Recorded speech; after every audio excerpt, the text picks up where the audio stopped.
நம்ம சேனல்லேருந்து தொடர்ந்தாப்பில் நீங்கள் வீடியோக்களை பார்க்க நினச்சிக்கின இதுவரை நம்ம சேனலை சப்ஸ்கிரைப் பண்ணுங்க. கீழே பெல் சிம்பிள் இருக்கும், அதையும் கிளிக் பண்ணிங்க. வாங்க வீடியோக்குள்ளே போகலாம். நாளைக்கு பீஸ் கொண்டு வரலன்னா டியூஷனுக்கு வர வேண்டாம்னு சாரு சொல்லிட்டாரு. 7 வயது தங்கராசு அம்மா அருக்காணியிடம் சொன்னான். அருக்காணி வருத்தத்தோடு காலண்டரை பார்த்தாள். இன்று தேதி 25. 1ஆம் தேதி வராமல் அவள் ஒன்றும் செய்ய முடியாது. அவள் 3 வீடுகளில் வேலை பார்க்கிறாள். 2 வீடுகளில் அட்வான்ஸாக இப்போதே பாதி சம்பளம் வாங்கி ஆகிவிட்டது. 3வது வீட்டு எசமா வேலைக்கு சேரும்போதே அட்வான்ஸ் எல்லாம் கேட்கக்கூடாது என்று கர்ரராக சொல்லியிருந்தார். அவள் கணவன் குடிகாரன், ஜோப்பிடி திருடன் கூட. இப்போது ஜெயிலில் இருக்கிறான். வெளியே வர 6 மாதம் ஆகும். ஆனாலும் வந்து அவளுக்கு பெரிய உபகாரமாக இருக்க போவதில்லை. அவனுக்கு சேர்ந்து அவள்தான் செலவு செய்ய வேண்டும். ஒரே மகன் தங்கராசு. படிப்பில் கொஞ்சம் மக்கு. டியூஷன் போனால் நல்ல மார்க்கு வாங்குகிறான். போகாவிட்டால் எல்லா பாடங்களில் 40 தாண்டுவதே கஷ்டம்தான். அவனாவது நன்றாக படித்து உருப்பட வேண்டும் என்று அவள் படாது பாடுபடுகிறாள். ஆனால் மாத வருமானத்தில் பாதி வீட்டு வாடகைக்கு போய்விடுகிறது. மீதியில் வீட்டு செலவை சமாளிக்க இன்றைய விலைவாசி ஒத்துழைக்க மறுக்கிறது. 1ஆம் தேதி தர வேண்டிய டியூஷன் ஃபீஸ் 100 ரூபாயை 25ஆம் தேதி வரை தராவிட்டால் அந்த டியூஷன் வாத்தியார் தான் என்ன செய்வார் பாவம். அவருக்கு குடும்பம் என்ற ஒன்று இருக்கிறதே என்று அருக்காணிக்கு தோன்றியது. அவர் மேல் தப்பு சொல்ல அவளுக்கு தோன்றவில்லை. இந்த பாலாப்போன மனுஷன் மட்டும் ஒழுங்காக இருந்தால் இப்படி ஒவ்வொன்றுக்கும் நான் கஷ்டப்பட வேண்டியதில்லை என்று விரக்தியுடன் வாய்விட்டு சொன்னாள். பொன்னாக பிறந்து விட்டாலே தங்கராசு இந்த கால குழந்தைகளுக்கு உரிய சுட்டித்தனத்துடன் அவளை கேட்டான். நான் நாளைக்கு டியூஷன் போகலாமா வேண்டாமா அதை சொல்லும் முதல்ல. அருக்காணி பெருமூச்சு விட்டாள். வேறு வழி இல்லை. அட்வான்ஸ் தர முடியாத என்று சொன்ன அந்த 3வது வீட்டுக்கார எசமானதான் ஏதாவது மன்றாடி அட்வான்ஸ் பணம் வாங்கி இவனை நாளைக்கு டியூஷனுக்கு அனுப்ப வேண்டும் என்று நினைத்து கொண்டாள் அருக்காணி. 2 வருஷமாக அவர் வீட்டில் வேலை பார்க்கிறாள். இந்த ஒரு தடையாவது அவர் உபகாரம் செய்தால் நன்றாக இருக்கும். அவருடைய மனைவி கொஞ்சம் பரவாயில்லை. ஆனால் அந்த அம்மா ஊருக்கு போயிருக்கிறாள். இப்போது போய் அந்த வீட்டில் பாத்திரம் கழுவிட்டு வர வேண்டும். எதற்கும் பையனையும் அழைத்து கொண்டே போய் கேட்டு பார்க்கலாம் என்று அருக்காணி முடிவு செய்து அவனை அழைத்து கொண்டு கிளம்பினாள். போகும்போதே தங்கராசு கேட்டான். அந்த ஆள் தரமாட்டான்னு சொன்னால் என்ன செய்யறது? வாயை மூடிட்டு வாடா, போகிறப்பவே அபசகுணமாக பேசாதடா. அந்த வீட்டு சொந்தக்காரர் வராண்டாவில் உட்கார்ந்து அவர் நண்பர் ஒருவரிடம் பேசி கொண்டிருந்தார். அவள் தங்கராசை கூட்டி வந்ததை பார்த்தவுடனே அவர் முகம் சுளித்தார். உன்கிட்ட எத்தனை தடவை சொல்கிறது பையனை எல்லாம் கூட்டிக்கிட்டு வரக்கூடாதுன்னு? இல்லை ஏசமா, ஒரு ஓரமாக சும்மா உட்காந்துக்குவான், குறும்பு செய்ய மாட்டான். வேண்டா விருப்பாய் அவர் தலையசைத்தார். மகனை வேகமாக இழுத்து கொண்டு வீட்டுக்குள்ளே சென்று அவனை ஒரு இடத்தில் தரையில் உட்கார வைத்தாள். சமையலில் இருந்த பாத்திரங்களை கழுவ ஆரம்பித்தாள். சிறிது நேரத்தில் 2 காப்பி டம்ளர்களை கழுவப்பட அந்த வீட்டுக்காரர் உள்ளே வந்தார். தனியாக பேச கிடைத்த அந்த சந்தர்ப்பத்தில் மெல்ல கேட்டால் அருக்காணி. எசமா, ஒரு சின்ன உதவி. என்ன? அட்வான்ஸ் ஒரு 100 ரூபாய் கொடுத்தீங்கன்னா உதவியாக இருக்கும். பையனுக்கு டியூஷன் ஃபீஸு தரணும். ஆமாம், உன் பையன் படித்து கலெக்டராக ஆக போகிறான். டியூஷன் ஃபீஸ் வேற கேட்குற.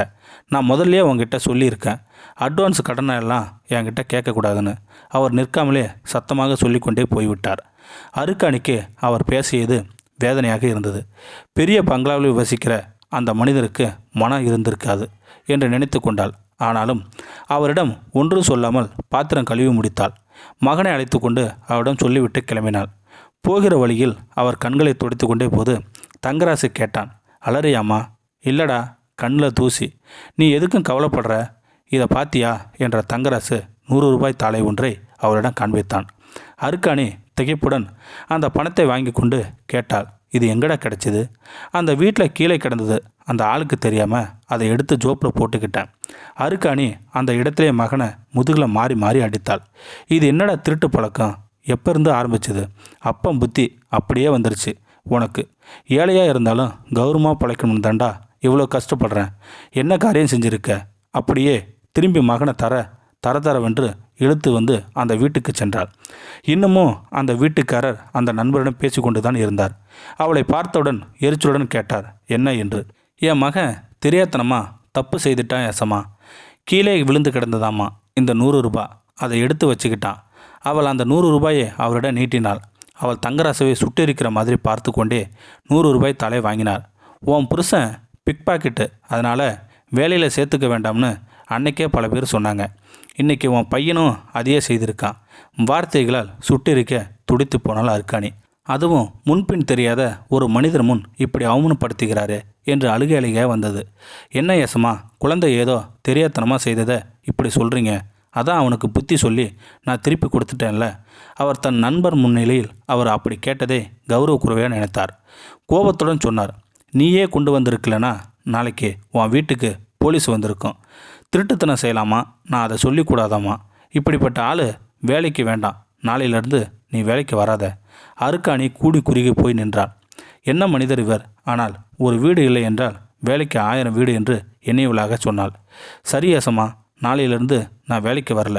இந்த 25 நாள் செய்த வேலைக்கு சம்பளம் கொடுத்துடுங்க, போயிடுறேன் என்று சொன்னாள். வேலைக்கு வரக்கூடாது என்று சொன்னதை கேட்டு அவள் அதிர்ந்து போய் கெஞ்சி கூத்தாடுவாள் என்று நினைத்த அவருக்கு அவள் அதை ஏற்று செய்த வேலைக்கு சம்பளம் கேட்டது அவர் கோபத்தை அதிகப்படுத்தியது. முதலில் என் வீட்டில் என்னெல்லாம் காணாமல் போயிருக்கிறது என்பதை கண்டுபிடித்து கணக்கு போடாமல் உனக்கு நயா பைசா தரமாட்டேன் என்றார். மனசாட்சி இல்லாமல் பேசும் அந்த மனிதரை கண்கலங்க பார்த்தாள் அருக்காணி. அவர் அவளை ஒரு புழுவை பார்ப்பது போல் பார்த்தார். பக்கத்தில் இதையெல்லாம் பார்த்தபடி உட்கார்ந்திருந்த அவரது நண்பரை நியாயம் கேட்கும் பாவனையில் பார்த்தாள் அருக்காணி. ஆனால் அவரோ ஆழ்ந்த யோசனையுடன் வேறெங்க பார்த்தபடி இருந்தார். ஏழைக்கு யாரும் துணையில்லை என்ற எண்ணம் அவள் மனதில் மேலோங்கி நின்றது. ஓரிரு நிமிடங்களில் நின்றவள் அந்த இடத்தை விட்டு நகர்ந்தாள். திரும்பி வருகிற போது அவள் மனமெல்லாம் ரணமாக இருந்தது. தங்கராசு அளவில்லை. அவன் முகத்தை உர்ரென்று வைத்திருந்தான். அவன் அவளை பார்த்த பார்வை நீ ஒரு முட்டாள் என்று குற்றம் சாட்டுவது போல் தெரிந்தது. அவளால் அதை தாங்கிக் கொள்ள முடியவில்லை. அவள் நேர்மைக்கு கிடைத்த மரியாதையை கண்டு மகன் அள்ளி நகைப்பது போல் இருந்தது. மனம் வலித்தது அருக்காணிக்கு. சிறிது தூரம் அவள் போயிருப்பார். அவளுக்கு அருகில் ஒரு கார் வந்து நின்றது. பயத்துடன் அருக்காணி பார்த்தாள். அந்த வீட்டுக்காரின் நண்பர் காரிலிருந்து இறங்கினார்.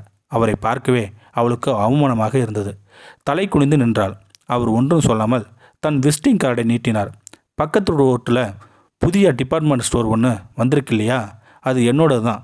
அங்கே இந்த கார்டை கொண்டு போய் நாளைக்கு காலையில் காம்பி.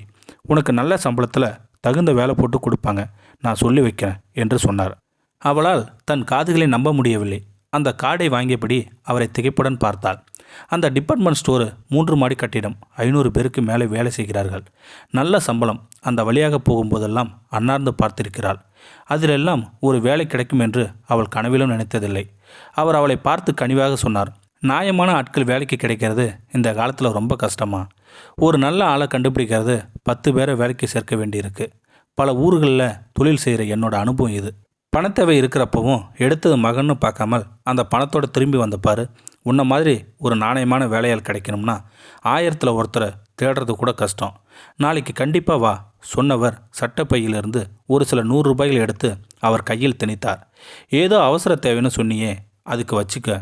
எதிர்பார்க்காமலே நல்ல வேலை கிடைத்த சந்தோஷத்தை விட நேர்மைக்கு மதிப்பில்லை என்று தன் மகன் நினைக்க இருந்த தருணத்தில் அவர் நாணயத்திற்கு உண்டான மதிப்பை உணர்த்திவிட்டு போனது அவள் மகிழ்ச்சியாக இருந்தாள். திக்கற்றவர்களுக்கும் தெய்வமே துணையாக இருக்கும். இந்த வீடியோ உங்களுக்கு பிடிச்சிருந்தா கமெண்ட் பாக்ஸில் கமெண்ட் பண்ணுங்கள். கூட உங்கள் ஃப்ரெண்ட்ஸுக்கு ஷேர் பண்ணுங்கள். இதுவரை நம்ம சேனலை சப்ஸ்கிரைப் பண்ணாதங்க சப்ஸ்கிரைப் பண்ணிங்க. கீழே பெல் சிம்பல் இருக்கும், அதையும் கிளிக் பண்ணிங்க. தேங்க்யூ ஃபார் வாட்சிங்.